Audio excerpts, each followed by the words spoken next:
I'm Paul Castle, and my children's picture book was banned. Let's talk about it. Okay, so first, a little backstory. I wrote and illustrated my first children's book called The Pengrooms back in 2022. Here it is. Take a look. This is a book that I wrote and illustrated inspired by my wedding to my husband, Matthew. So way back in 2019, Matthew proposed to me. And after I said yes, we almost immediately started planning our wedding together. Too soon, I think. In retrospect, I wish we had actually waited because it's kind of fun to be a fiance for a while, but everybody was like, when's the big day? So we were like, okay, I guess we have to start planning this thing. So we picked the date, we picked the venue, and we were agreeing about everything. It was perfect. It was almost too good to be true. And then our first disagreement. We could not agree on the wedding invitations. I wanted to include a picture of us on the invitations. Matthew was like, no, there are enough photos of us. We don't need any more pictures. He's like, you're an artist. Why don't you just draw us? That was a good trick to use flattery. It worked. But instead of drawing us as humans, because we are human, I decided to draw us as cute, cuddly, adorable little penguins. Why? Because penguins are already dressed in formal attire. Yes, they're wearing little tuxedos. They're ready for their big wedding day. That was the reason I chose penguins. I slapped these little rainbow bow ties on the characters, as you can see on the cover of the book here, and I called them the Pengrooms. That was just one of those moments of serendipity. The name just popped into my head. Pengrooms, penguins, pengrooms. I was like, it's meant to be. So the Pengrooms were really popular with our wedding guests and eventually with our social media followers. We were posting pictures of them. I was drawing them, on the wedding day, Christmas. How did they spend the holidays?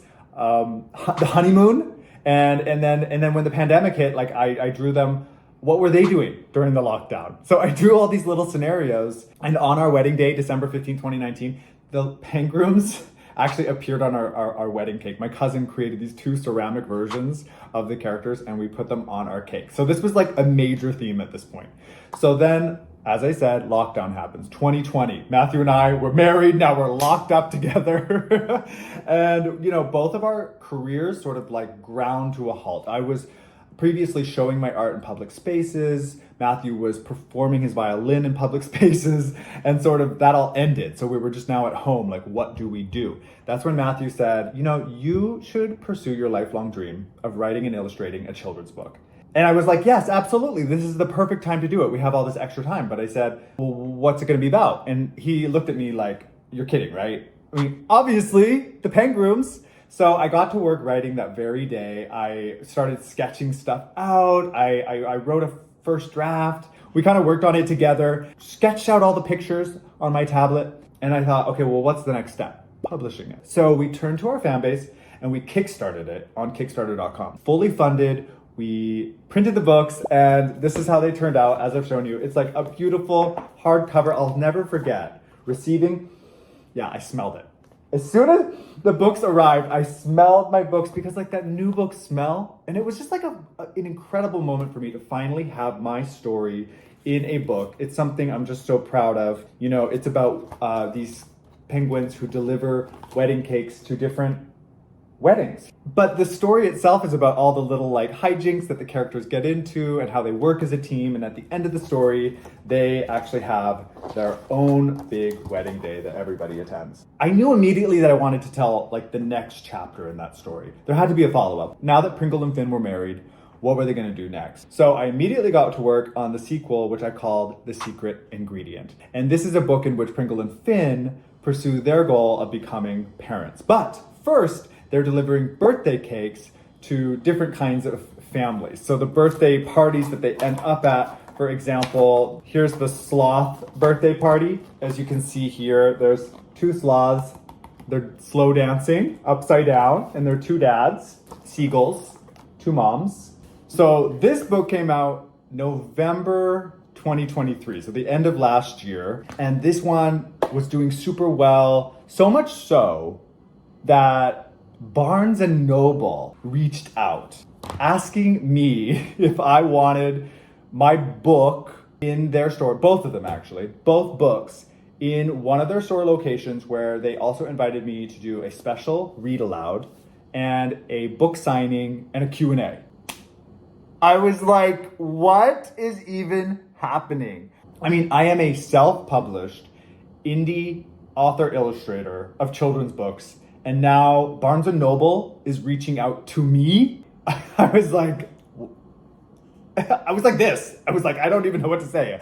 I'm speechless. It was so exciting. They ordered 200 copies of my books. So they wanted 100 secret ingredients, 100 of these. That's a big order. It was such an amazing moment. The whole crowd was there. Everybody was super supportive. They were laughing at all my jokes. All the kids were like right in front of us. Some of them even got up and like pointed to things right at the book and then ran back to their seats. And behind us were like all the books. All of these books were lined up and like shimmering and like, so you can see they have a little foil to them. And it's something I'll never ever forget. So that was back in April, and then just a couple months later, another bookstore reached out, an independent bookstore right here in Seattle called Charlie's Books. And again, Charlie wanted to kind of recreate a similar moment that we had at the Barnes & Noble experience. He ordered 150 books, 100 of the Pengrooms, 50 of the secret ingredients, and we also make these plushies based on Pringle the Penguin. And so Charlie wanted 100 of these at the event as well. As mentioned, I am so new to the world of books and publishing and what is normal and what is not. And I didn't know at that time that bookstores reaching out to place orders of 200 and 150 books was abnormal. I thought, okay, well, this is the only experience I'm having. I thought this was like the norm. I have learned since that these large orders are highly unusual. And so I now realize that, and I'm not taking that for granted. So we did the Charlie's book signing event, and there was like this long line that snaked out the door, and everybody was coming up to talk to me, and I was signing their books, and I was chatting with them. And, you know, because I'm blind, I couldn't see the line. I couldn't see how long it was. So I would just be like lost in conversation with somebody as I was signing their book. And Matthew was sitting there with me, of course, because I said, Matthew, you have to be right next to me. And underneath the table, there was Mr. Maple. But Matthew would be like nudging me and like hitting my leg because apparently I was like talking way too much. And because I couldn't see like all the people waiting, I just kind of got lost in the moment. And Matthew was probably thinking, Paul, if you don't hurry this up, we're going to be here until midnight. Okay, now we get to the part where things took a little turn. So right around the time that Charlie's bookstore was reaching out to us and organizing their event, another bookstore reached out to organize a similar event. And we started chatting with this really sweet woman who was a mother and was actually a fan of my books, owned a copy of The Secret Ingredient that she said her son loved so much he requested it almost on a nightly basis. She said she was reading this to him all the time. She even sent us a photo of him sleeping with his Pringle plushie, Pengroom plushie.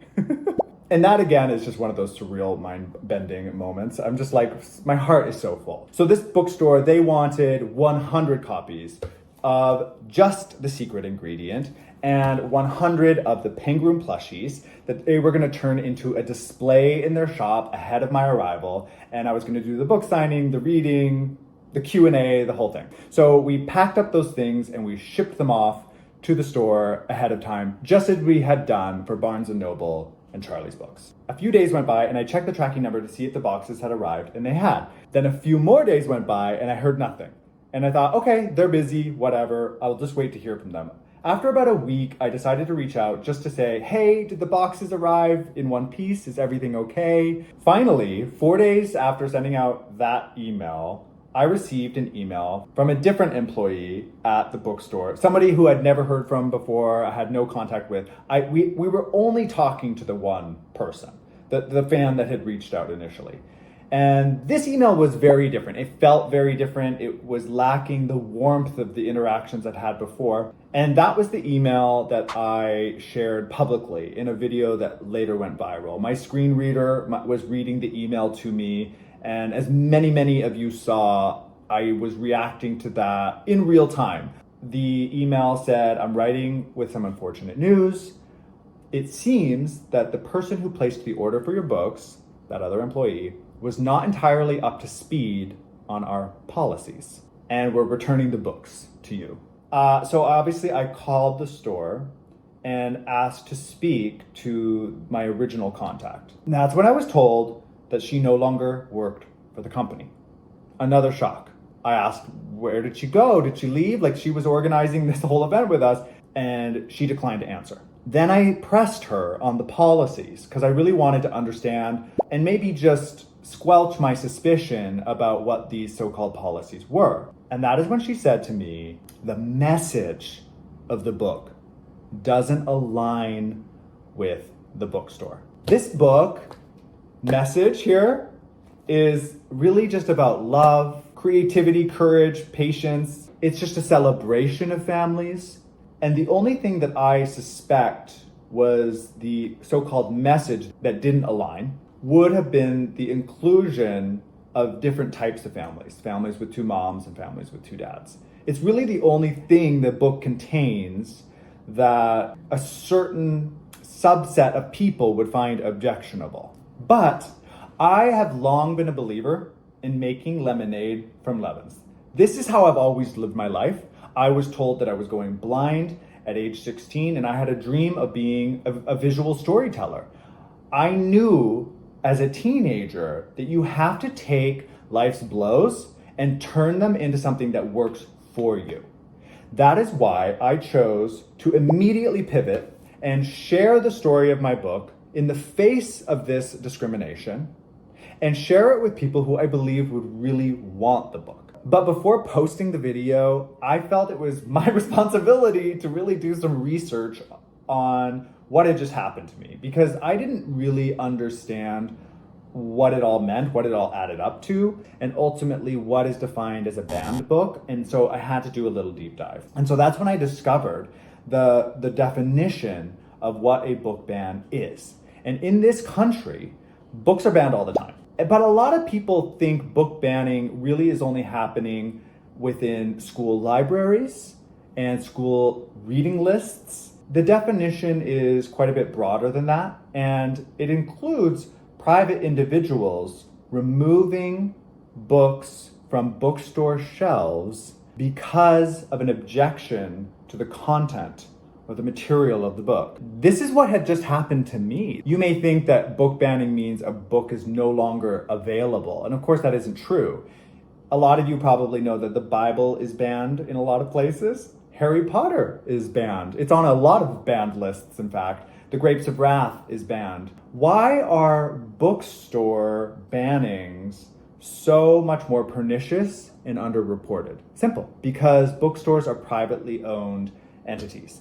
They get to decide what's on their shelves every day. Just because they don't order a book and put it on their shelves doesn't mean they banned the book, right? Those are never really brought into question. There aren't a lot of situations in which book bannings in private bookstores are made public because there isn't a need to publicly state it. And why would a bookstore do that? Because it would be really bad publicity anyway. So they get to decide what's on their bookstore shelves. A really good example of this, a few years back, there was a small chain of Christian bookstores that was carrying a self-help book by a Christian author who later came out in support of same-sex marriage. When she publicly announced that she was in support of same-sex marriage, some of the material in her book was given a fresh perspective. And the Christian bookstore decided to strip the book from their shelves. This was actually reported on by a lot of different news publications, and it was defined as a ban. Book bans can occur in a very targeted, very localized way. They only embolden the movement on a larger scale. I also learned that most book bans, most of them start with just one person. One complaint is all it really takes.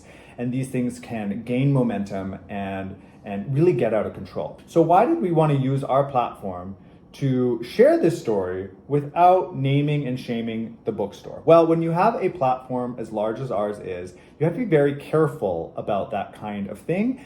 You could easily incite a riot. I mean, we have had hundreds of people reach out to us, both publicly in our comments and privately in our DMs, asking for the name of the bookstore so that they could burn it to the ground.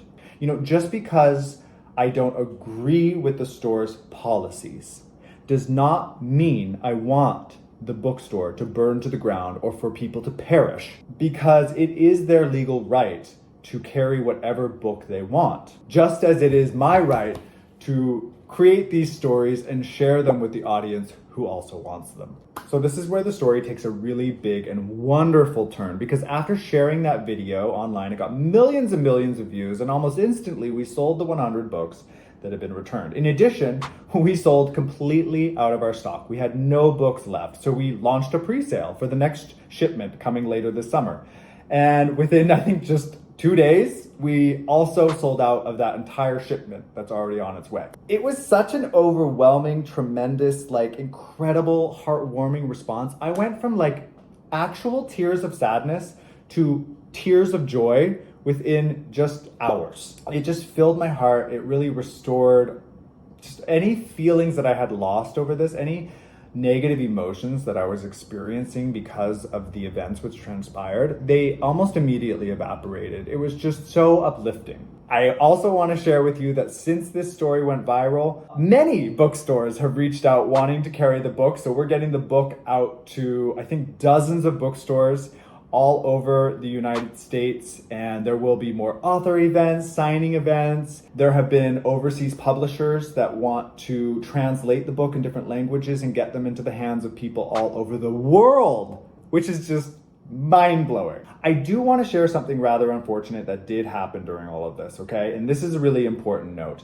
Because my original video included the first name of the bookseller who banned the book, people went on a little mission to try to find this person. And I left the name in the video thinking that, well, it was such a common name that I thought, well, no one's ever gonna find this person. This felt to me kind of like a harmless thing to include, because it was never something, I never wanted to shame the person or for anyone to find the bookstore. As mentioned, that's just not my style. So unfortunately, people did go after other people, just random people who shared that common first name. And they found one person in particular who had a username that also included the word bookstore. And people kind of filled her comment section with really mean-spirited messages, attacking them, believing they were the person who returned my book boxes. And they were completely wrong. This was not the person. In fact, it was a person up in Canada, and everybody knows I'm from Canada, who doesn't even own a bookstore yet, but hopes to one day.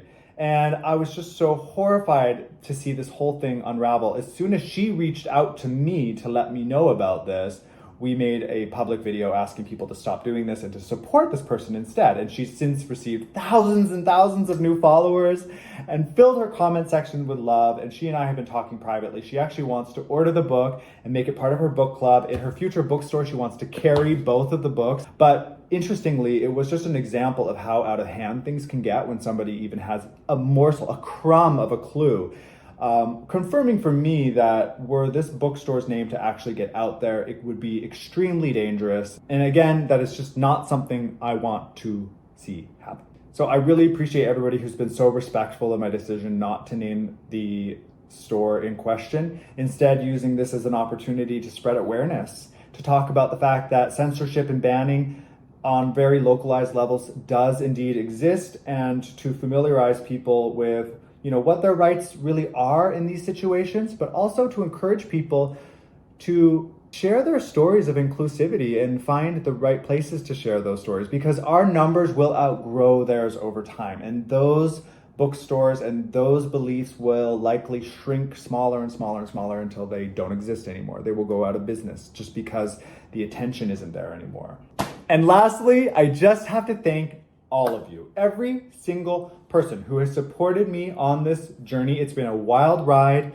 Thank you for your love, your generosity, your kindness, spreading the news, talking about this important social issue, supporting the book, sharing this with all of your friends, your family, your kids. What more can I say? I've already talked my head off. If you have any questions, please go ahead, leave me a comment. If you did listen to this entire thing, please leave me the book emoji. I'm partial to the stack of books, the little, not the open book, but the little stack. Yeah, that's the one I like. So if you actually made it to the end of this, drop that in the comments below. And if you want to hear me read both of my books, you can. I have recorded a read aloud here on the Matthew and Paul official YouTube channel. You can find, I burped. I burped. You can find both of those here on the YouTube channel. Just go search for, I'll leave the links below, or maybe they'll be the things that appear at the end of this video. I don't know. We'll figure it out. But go, because they are out of stock right now. So if you want to know what the books are all about, you can experience that at no cost, totally free. Share it. I've had people reach out and say that they've been listening to it every night before they go to sleep. They like grown adults are like, Paul's reading me a bedtime story. So they put it on at the end of the day. All right, I'm gonna let you go. Thank you so much. Thank you for spreading the love. Love you guys. Bye.